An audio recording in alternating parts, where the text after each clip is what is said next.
Dear students, welcome to the video lecture of User Interface Design Introduction Part 1, that is ViewLayer.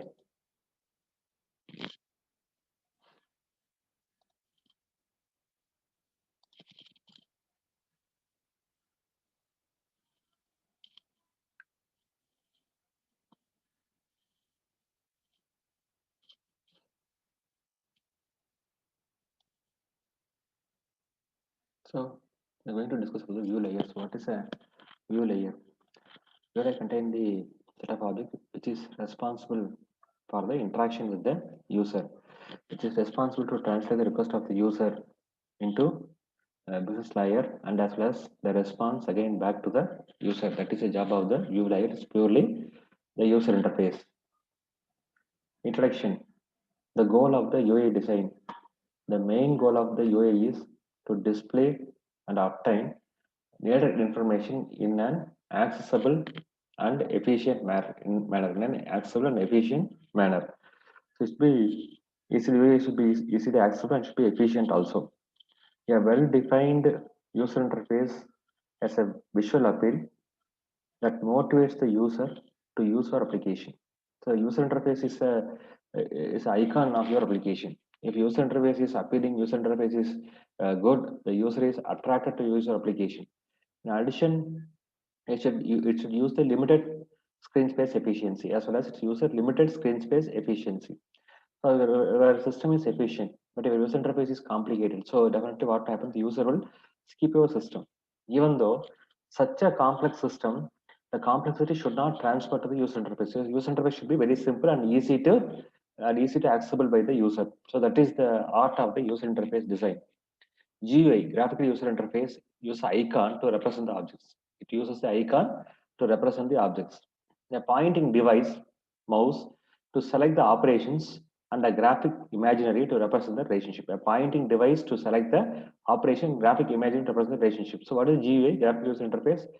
It uses icon to represent the objects. It is having a pointing device like mouse to select the operations and graphic imaginary to represent the relationships. User interface design is a creative process. The creative process implies newness. When we are inventing something, then we can say that the process is creative, but often concerned with the improvement of old products as much as with the creation of new one. So when you're creating a new one, you have to consider old product. For example, if you see that in your trash, in your recycling bin, it represents the dustbin, a physical dustbin. So like that, actually, when you design a new application, creative implies newness. Okay, absolutely no doubt at all. But often concerned with the improvement of old product as much as with the creation of new one. So you should try to improve the old product as much as with the creation of new one. So you represent the in the user interface design, you have to give what user which are already familiar instead of confusing, instead of giving something and confusing. For example, if a traffic signal, we are having a red traffic signal is having a red. Like here is the stop symbol, which is having a red symbol. So likewise, we can see stop we are using stops we are using a red symbol only. Likewise, so we have to give what user is experienced, what user is perceiving the real world should be in the user interface. Okay, if the user interface is like this, user feel comfortable to use the user interface, concerned with the improvement of old product as much as with the creation of the new one. For example, the newly created software must be useful and it should be benefit to the people. Newly created software must be useful, it should be benefit to the people. You should not be so much, you should not be so much in so much of innovation that users will not use it. Okay, don't show you so much innovation and make the interface complicated. If you do that, user will not use your interface. That's the attitude. uh, Attitude is how to make something better. Attitude tempered with the good judgment. Attitude tempered with the good judgment. It is essential. It is essential characteristics of an effective and creative process. So how to make something better is a good attitude. So you have to always thinking about how to make your user interface better by bringing together in mind various combination of known objects or situation. We are using the inventive imagination to develop a new products, system, or design. So by bringing that together in the various combination of known objects or situation, already well-known objects or situation, we are using a inventive imagination to develop a new product, systems, or design. Inventive imagination can take place simply by putting together all known material. That means object in a new way. If you are putting together all known objects in a new way, that is known as a innovation. Inventive imagination can take place simply putting together all well-known material objects in a new way. Towards an object-oriented user interface. Some people are born with more creative than others. Some people are born with more creative than others. Just as it is possible to develop a mental and physical skills through the study and practice. So it is possible to develop our own creativity. Generally, people will have a creativity, and after some people will develop a creativity by practice. It is also possible. So creativity is essential to develop an object-oriented user interface. To view the UI design as a creative process, it constitutes are the following. So constitutes of user interface design are following. First one is a curious and imaginative mind. The curious and imaginative mind is a main contributor, okay, main factor to be a user interface designer. A broad background and fundamental knowledge of existing tools and methods. A broad background, exposure and fundamental knowledge of existing tools and methods. A enthusiastic desire to do a complicated and thorough job of discovering a solution once a problem has been identified. An enthusiastic desire to develop a complete and thorough job of discovering solution once a problem has been defined.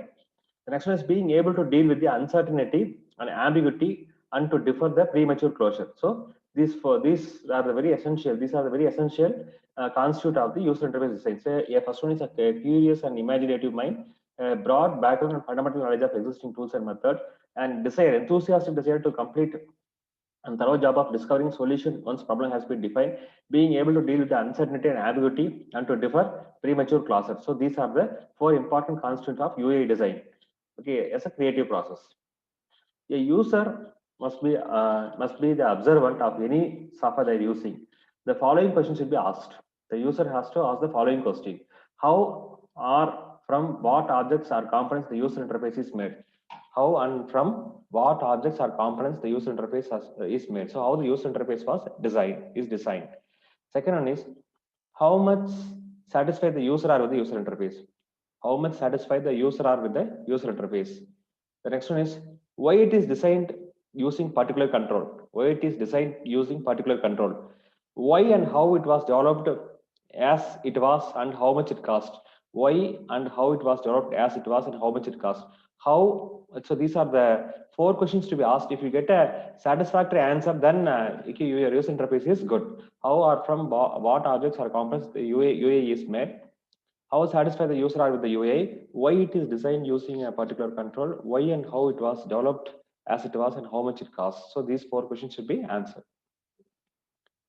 Next, we are going to discuss about the basics of the designing a view layer classes. So designing the view layer classes. So we are going to discuss in detail. We are discuss about the introductory section. We are going to discuss in detail about the designing the view layer classes. The three-layer architecture used for software development, namely access layer, view layer, and user interface and business layer.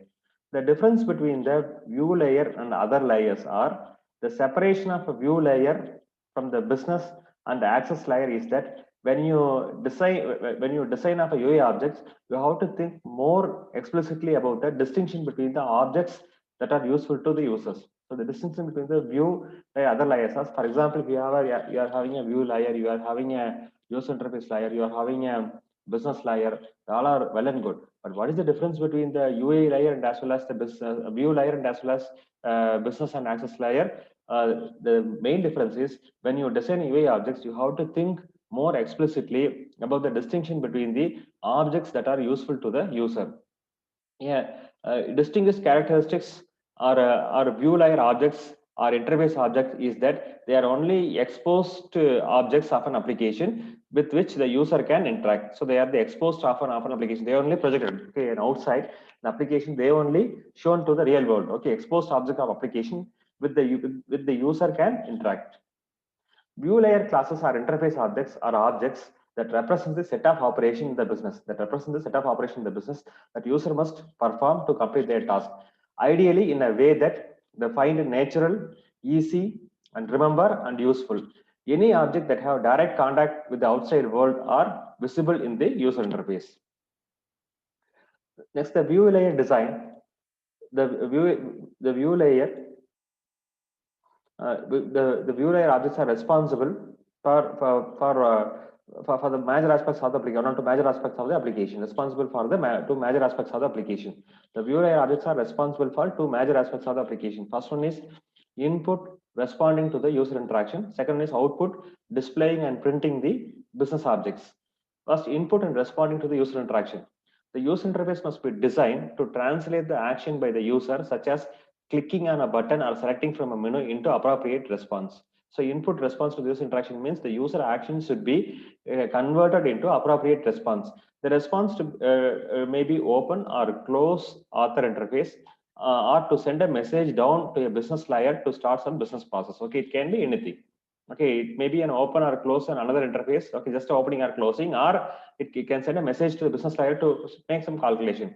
Remember that the business logic does not exist here, just the knowledge of which message sent to which object. So remember, business logic does not, you don't contain the business logic. Okay, it only have the knowledge of which message sent to which object. Output and displaying or printing the objects.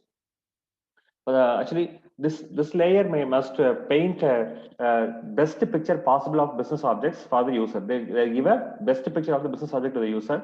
In one interface, this may entry field list boxes to display an order or its items. In another way, it may be a graph of total prices of a customer's order. So it can be anything. So displaying and printing a business is a better way to printing a display to the user. Okay, it may be a total billing, or it may be a image, or it may be a video, or anything else. Okay, it is an output, suitable output to the request from the user. The view layer classes are divided into four major activities. We are going to see the four major activities. What is what? Okay, in this video. In next video, we are going to discuss about in detail about the macro and micro level design process. First one is macro level UI design process, so which contain identifying the view layer objects. The main objective of macro process is to identify the classes that interact with the human actors. To identify the classes which interact with the human actor by analyzing the use cases developed in the analysis phase. Okay, the macro level process which analyzes the use cases developed in the analysis phase, and it will identify the view layer objects. What are the layers are essential? So identify the classes that interact with the human actor. That is the main job of the macro level design process. Each use case involves an actor and the task they want the system to do. The use case should capture a complete, unambiguous, and consistent picture of the interface requirement of the system. Okay, it completely capture the interface requirement of the system. In this phase, also needed to address the issue of how the interface must be implemented. Sequence in collaboration diagram can help by allowing us to zoom into actor-system interaction. Explore